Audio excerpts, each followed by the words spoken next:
잘 아시는 말씀이죠. 마리아가 예수님께 향유 옥합을 깨뜨려 부은 장면이 나옵니다. 오늘 이 말씀 마태복음 26장 6절에서 13절과 동일한 말씀이 마가복음 14장 3절에서부터 9절, 또 요한복음 12장 1절에서 8절에 또 이렇게 동일한 말씀들이 나오는데요.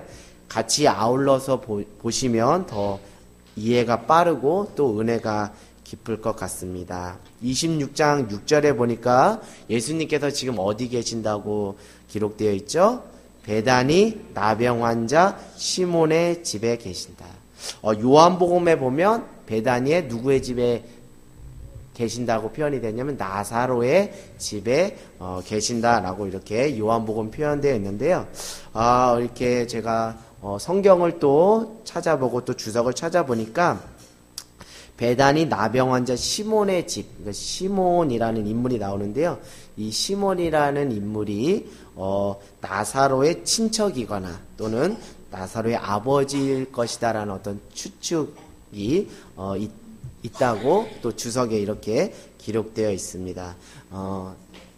그래서 오늘 예수님께서 그 베다니 나병 환자 시몬의 집에 갔는데 그 집에 제자들과 예수님 함께 있는데 그 예수님 앞에 지금 누가 온 거죠? 한 여자가 왔다라고 7절에 나오는데 그 한 여자는 여러분들이 잘 아시다시피 나사로의 동생이고 마르다의 자매인 마리아입니다. 마리아가 예수님께 나와서 향유 옥합을 가지고 식사하시는 예수님의 머리에 부으신 거죠. 근데 그 장면을 보고 지금 누가 분개해서 이렇게 손가락질을 하고 있죠? 8절에 보니까 제자들이 보고 분개하여 이르되 무슨 의도로 이것을 허비하느냐, 차라리 이것을 비싼 값에 팔아 가난한 사람을 돕는 것이 좋지 않느냐라면서 그렇게 이야기를 하는데 실제 이 제자들과 또 그 가룟 유다, 제자들 중에 특별히 가룟 유다가 이 불쌍한 사람들을 생각해서 한 것이라고 표현되어 있나요? 그렇지 않습니다. 요한복음의 기록에 보면 이 사람들이 이렇게 말했지만 가난한 사람들을 불쌍하게 여겨서 그들을 생각해서 이런 분개를 한 것이 아니라고 이렇게 말하고 있어요. 그런 장면을 보면서 예수님이 제자들에게 말합니다. 이 여자를 뭐 하지 말라고요? 괴롭게 여기지 말라.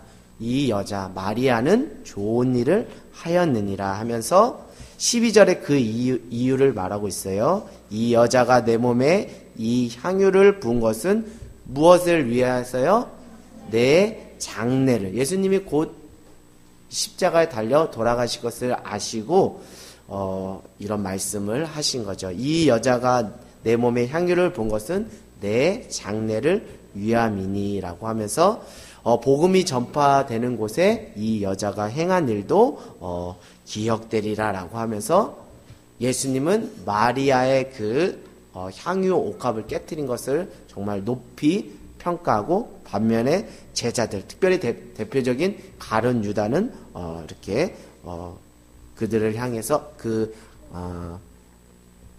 마리아를 향해서 붕괴하고 손가락질을 하는 장면이 나옵니다. 그 한 가지의 그 사건을 통해서도 예수님의 평가가 다르고 또 제자들의 평가가 다른 것이죠.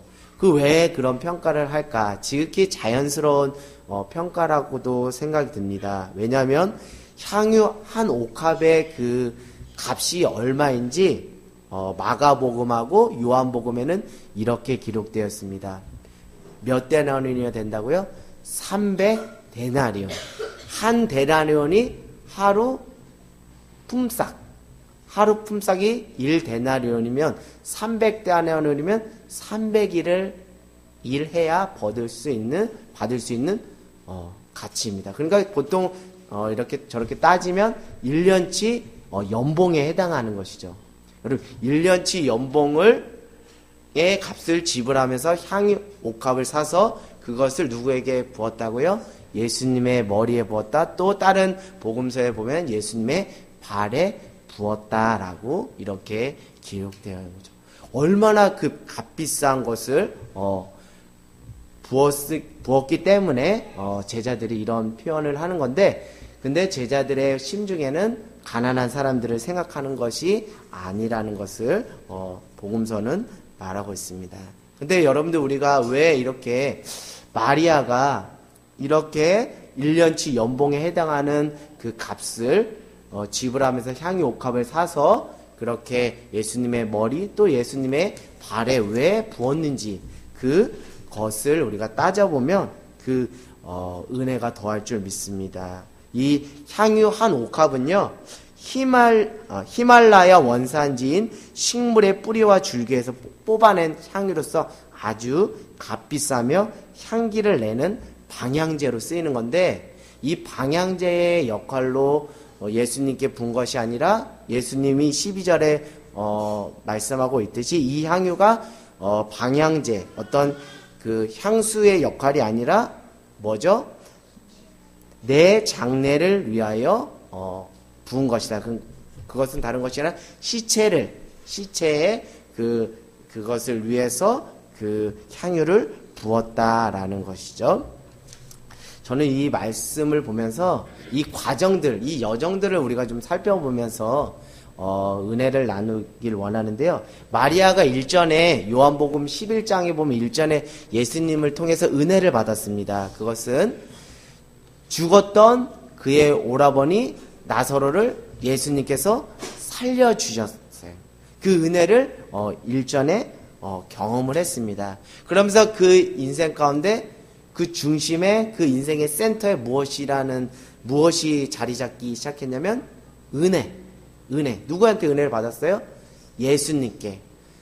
다 죽은 오라비 나사로를 살려주신 그 예수님께 받은 그 은혜. 그 은혜가 마리아의 그 인생의 그 중심에 떡하니 자리 잡게 된 것이죠. 근데 저는 더 은혜가 되는 것은 하루 아침에 어떤 순간적인 기분에 따라서 마리아가 예수님께 향유 옥합을 깨뜨려서 부을 수 있을까요? 그렇지가 않아요. 왜냐하면 그만큼 이 향유 옥합은 1, 2천 원 하는 것이 아니라 1년치 연봉을 드려야 살 수 있는 아주 어마어마한 값이기 때문에 어떤 순간적인 감정과 기분에 따라 내가 은혜 받았네 하면서 이렇게 순간적으로 충동적으로 또 즉흥적으로 드릴 수 있는 것이 아닙니다. 제가 이 말씀을 보면서 마리아가 그만큼 얼마나 큰 은혜를 받았는가라는 것을 생각할 수 있어요. 정말 자기의 오라버니 나사로를 죽음에서 살리신 그 은혜, 예수님께서 그 은혜를 베푸신 그 은혜가 1년치 연봉에 해당하는 그 향유 옥합보다 더 뭐하다는 거야? 크고 값비싸기 때문에 이것조차 아깝게 여기지 아니하고 1년치 되는 그 향유 옥합을 예수님의 머리, 예수님의 발에 부은 것이죠.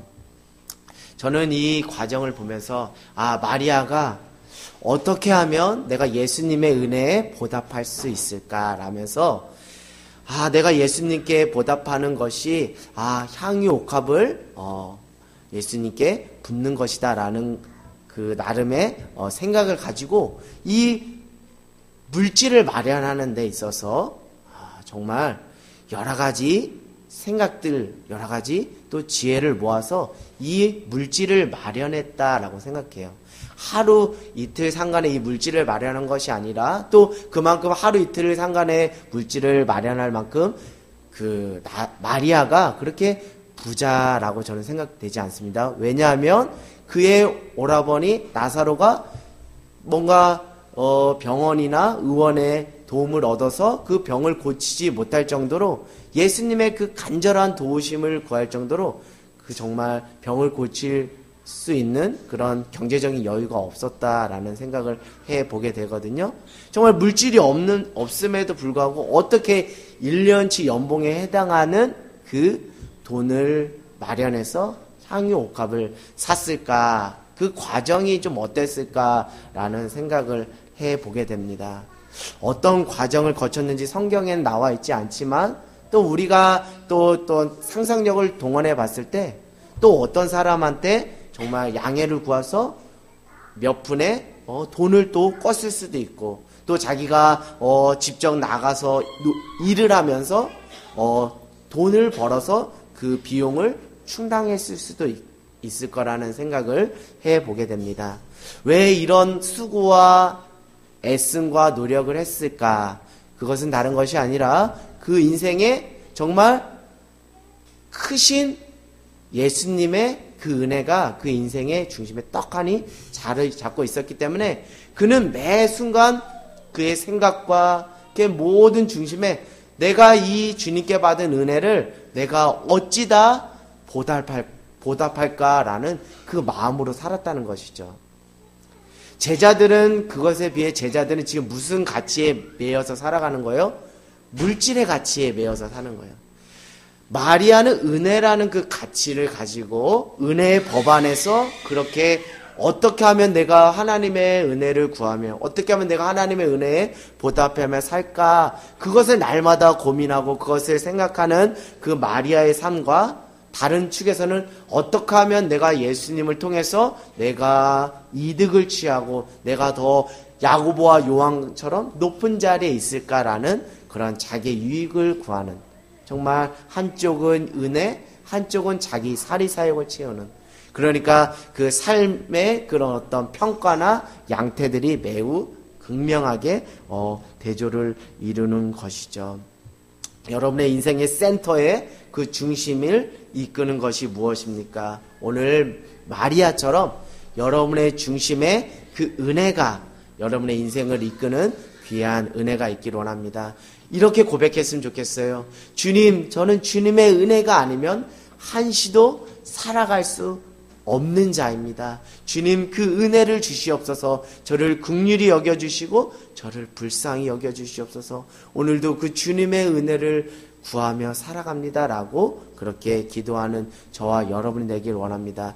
오늘 마리아가 그런 은혜를 구하며 예수님께 매달린 거예요. 누구를 살려달라고? 우리 오라버니 나사로를 살려달라고 그렇게 간청하며 예수님께 은혜를 구했더니 예수님께서 값없이 오빠를 살려주는 큰 은혜를 준 거죠. 근데 그 은혜에 무엇한 것이 중요하다고요? 그 은혜를 그냥 받고 그냥 입 닦은 것이 아니라 어떻게 하면 그 은혜에 보답하며 살까라는 그 고민과 늘 그 몸부림 속에서 살았다는 것이죠. 여러분, 우리가 감사하며 살길 원합니다. 감사하는 인생은 하나님이 기뻐하십니다. 하나님이 감사하는 인생을 기뻐하세요. 기뻐하라, 또 쉬지 말고 기도하라, 범사에 감사하라. 이는 너희를 향한 하나님의 뜻이니다 라고 성경에 기록되어 있는 것처럼 감사라는 것은 우리가 기분 좋으면 감사하고 우리가 기분 나쁘면 불평하는 이런 차원이 아니라 감사는 누구의 뜻이라고요? 하나님의 뜻이라는 거예요. 근데 감사는 그냥 우리가 우리의 노력과 우리의 생각으로 나오는 것이 아니라 무엇이 그 인생의 센터에 있을 때? 은혜. 늘 은혜를 갈구하고 주님 은혜를 달라고 갈구하는 그 자에게 또 값없이 주시는 그 은혜를 경험한 자에게 자연스럽게 흘러나오는 것이 무엇이라고요? 삶의 그 행동 양식이 무엇이라고요? 감사라는 것이죠. 우리가 신앙생활 하면서 어느 순간 감사는 온데간데 없이 불평, 불만이 이렇게 있는 경우를 보게 되는데 그럴 때 보면 우리가 영적으로 더 우리 자신을 들여다보기를 원합니다. 내가 지금 우리 인생 가운데 은혜가 지금 있는지, 은혜를 구하고 있는지, 또 하나님께서 주신 은혜를 내가 감사하며 보답하려고 몸부림치고 있는지 그 스스로 점검해보는 귀한 은혜가 있기를 원합니다. 여러분, 은혜 받은 사람의 특징은 무엇인지 알아요? 은혜 받은 사람의 특징은 무엇인지 알아요? 자발적으로 하는 것이죠. 자발적으로. 지금 마리아가 1년치 연봉이 되는 그 돈을 지불하면서 향유 옥합을 샀다? 이거 누가 시켜서 한 겁니까? 무엇을 받았기 때문에? 은혜를 받았기 때문에 누가 시키지 않아도 향유 옥합을 사서 예수님의 머리에, 예수님의 발에 부은 거예요. 이건 누가 시켜서 한 것이 아닙니다. 여러분, 우리가 정말 은혜 받은 삶의 행동 양식이 첫 번째 무엇이라 그랬죠? 감사로 나온다 그랬어요. 그게 은혜 받은 사람은 감사로 그것이 나온다 그랬어요. 두 번째 제가 말씀드리고 싶은 건 자발적인 것, 자원함으로 나온다는 거예요. 행동 양식이 두 번째 행동 양식은 자원함으로 나온다는 거예요. 그 자원함으로 나오는 행동 양식의 그 본을 보인 사람이 바로 여러분들 우리 함께 보는 마리아라는 것이죠. 마리아. 근데 사도행전 4장 33절에 보면 사도행전 4장 33절 한번 찾아볼까요? 사도행전 4장 33절 우리 같이 한번 찾아보겠습니다. 초대교회도 이런 모습들이 있었다는 거예요. 사도행전 4장 33절 193쪽이 되겠습니다. 자, 193쪽 같이 읽겠습니다. 시작. 사도들이 큰 권능으로 주 예수의 부활을 증언하니 무리가 큰 은혜를 받아. 아멘. 사도들이 예수님의 부활을 증언하니, 오늘날로 말하면 말씀을 선포하니 무리들이 무엇을 받았다고요? 큰 은혜를. 근데 은혜 받은 사람은 가만히 있나요? 뭔가 변화가 있나요? 변화가 있는데 그 변화가 34절에 나와 있습니다. 같이 읽겠습니다. 시작. 그 중에 가난한 사람이 없으니 이는 밭과 집이 있는 자들은 팔아 그 판값을 가져다가 사도들의 발 앞에 두매 그들이 각 사람의 필요를 따라 나누어 줌이라. 아멘. 아멘.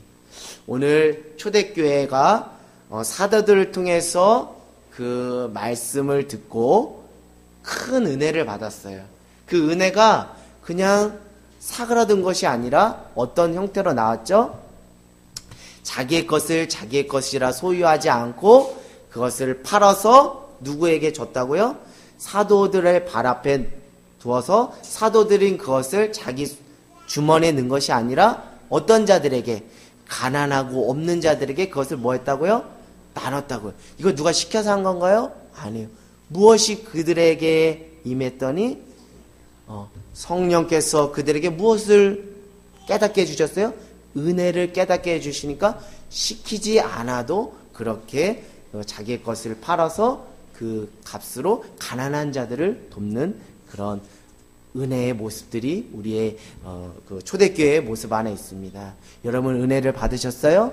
은혜가 여러분의 중심에 그 센터에 있습니까? 그러면 자원하는 마음으로 자발적인 그 헌신과 순종과 나눔과 그 사랑을 실천하는 저와 여러분이 되기를 원합니다.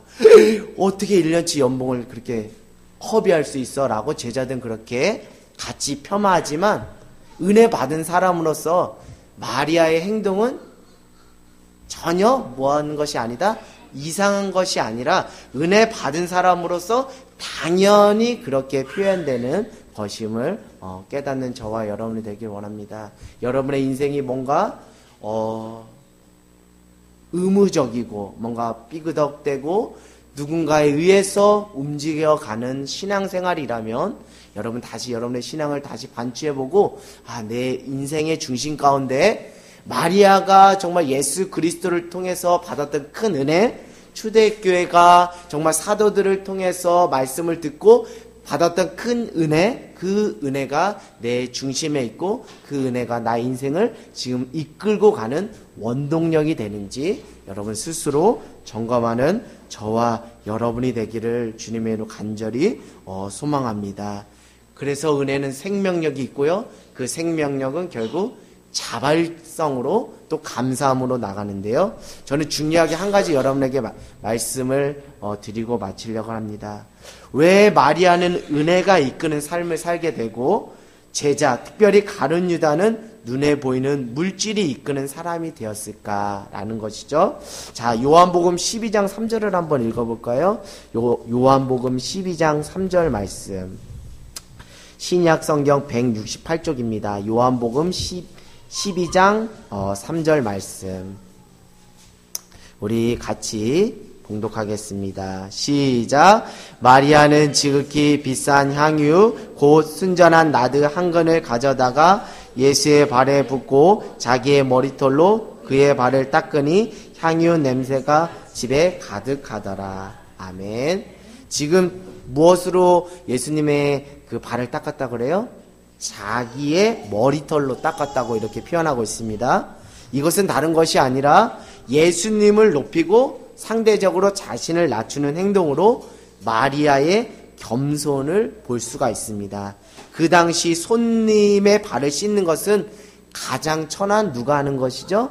노예가 하는 것입니다. 즉 겸손하게 나를 낮추고 예수님만을 높이는 자에게는 그 인생 가운데 무엇을 선물로 주신다고요? 은혜를 선물로 주신다. 여러분, 겸손이라는 것은 어렵게 생각할 게 아니에요. 내 인생의 주인이 누구신 것을, 주님인 것을 고백하고 나는 주인의 자리에서 내려와 누구의 자리? 종의 자리로 내려오는 거예요. 그래서 종은 늘 누구의 소리를 귀담아 듣는 거죠? 주인인 예수님의 소리를 귀담아 듣는 것이죠. 예수님, 제가 어떻게 할까요? 예수님, 저를 도와주세요. 예수님, 저에게 은혜를 주셔서 승리할 수 있도록 해주세요 하면서 날마다 무엇을 구하는 삶의 모습으로 갈까요? 은혜를 구하는 거죠. 주인님, 예수님, 은혜를 주세요. 그 은혜가 나를 살게 하고 그 은혜 때문에 내가 승리할 수 있습니다. 그 은혜를 달라고 겸손하게 자기를 낮추고 누구를 높이는 거예요? 주인이신 예수님을 높이는 것이죠. 지금 마리아가 지금 자기의 머리털로 예수님의 발을 닦았다는 것은 나는 내 인생의 주인이 아니고 나는 종이고 누가 주인이라는 거예요? 예수님이 주인이기 때문에 예수님 저에게 은혜를 주세요. 예수님의 은혜가 아니면 나는 한시도 살아갈 수 없는 종의 자리에 있는 사람입니다. 라는 그런 삶의 태도와 신앙적 자세를 가지고 살았어요. 그런 자에게 하나님께서 무엇을 주신다고요? 값없이 은혜를 선물로 주신다는 거예요. 근데 상대적으로 누구에게는 이것이 없었다고요? 제자와 가론 유다에게는 이것이 없었어요.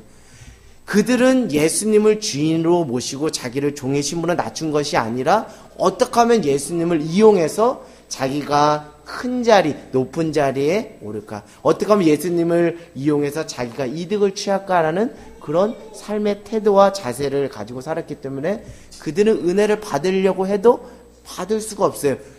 하나님께서 그런 자에게는 무엇을 감추신다고요? 은혜를 싹 감추신다는 거예요. 그래서 야고보서 4장 6절에 이렇게 말하고 있습니다. 야고보서 4장 6절 그러나 더욱 큰 은혜를 주시나니 그러므로 일렀으되 하나님이 교만한 자를 물리치고 달리 표현하면 이겁니다. 하나님이 교만한 자에게 무엇을 싹 감춘다고요? 은혜를 감추시고 겸손한 자에게는 은혜를 주신다.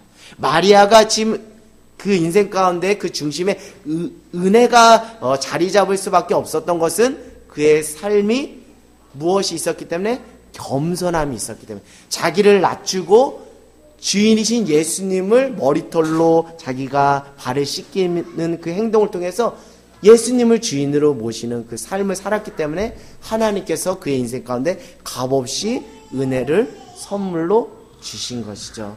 여러분, 세상 사람들은 겸손한 것을 아주 미련한 사람으로 봅니다. 겸손하면 뭔가 말고 살아야 돼요. 나를 낮추고 주인이신 예수님을 높이는 것. 저는 특별히 사순절 기간 여러분들이 이 이야기를 들으면 겸손이라는 것이 단순히 미련한 것이 아니라 얼마나 위대한 힘이 있는지 아마 이것이 어떤 예화가 될 수 있을지 없을지는 모르겠지만 한번 제가 여러분에게 이야기를 할까 합니다. 여러분들이 운전면허증을 소지하고 계신가요? 운전면허증을 소지한 분들은 갖다 하신 분들을 우리가 뭐라고 하죠? 초보 운전자라고 하죠. 초보 운전자들은 이렇게 운전이 서툴기 때문에 그 분들의 한 가지 방법이 있습니다. 무엇이죠? 차 뒤에다가 뭐를 붙여요? 초보 운전이라는 것을 요즘은 아주 재밌는 문구를 이렇게 딱 붙여서 내가 초보 초보 운전이라는 것을 만방에 광고를 하는 거죠. 그거 세상 사람들이 봤을 때 또 우리가 겸손이라는 차원에서 보면 스스로 자기를 뭐 한 거죠? 낮춘 거예요. 낮췄어요. 그래서 이런 문구가 있습니다. 저도 제가 무서워요. 이런 나 초보 운전이라는 것이 이런 문구를 표현하는 거. 저도 제가 무서워요. 또 어떤 문구가 있었냐면 1시간째 직진. 좌회전 우회전을 못해서 1시간째 직진. 그럼 사람들이 이제 뒤에서 그 문구를 보면 사람들이 어떻게 할까요? 무서워서라도 알아서 피하는 거죠. 아마 겸손이라는 것은 자기 낮춤이거든요.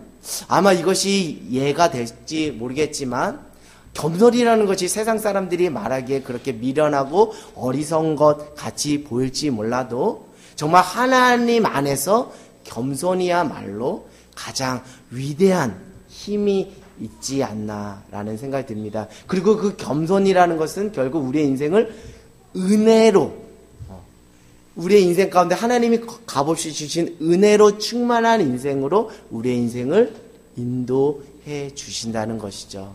여러분, 은혜보다 더 큰 것은 없습니다. 은혜보다 더 귀한 것은 없습니다. 이 고난주간 정말 하나님께서 여러분들을 그냥 내버려 두신 것이 아니라 죽을 수밖에 없는 여러분의 인생을 그냥 내버려 두신 것이 아니라 값없이 자격도 따지지 않고 누구를 대신해서 독생자 예수 그리스도를 십자가에 내어주심으로 여러분을 사셨습니다. 그것이 하나님께서 여러분에게 주신 그 은혜이며 그 은혜가 우리의 인생을 이끌고 또 우리의 인생은 그 은혜에 보답하는 그런 삶을 살아야 할 줄 믿습니다. 여러분, 은혜가 여러분의 인생을 이끌어 정말 감사와 자원하는 마음과 또 그 중심 안에 겸손함으로 주님만을 높이는 귀한 인생이 되기를 주님의 이름으로 간절히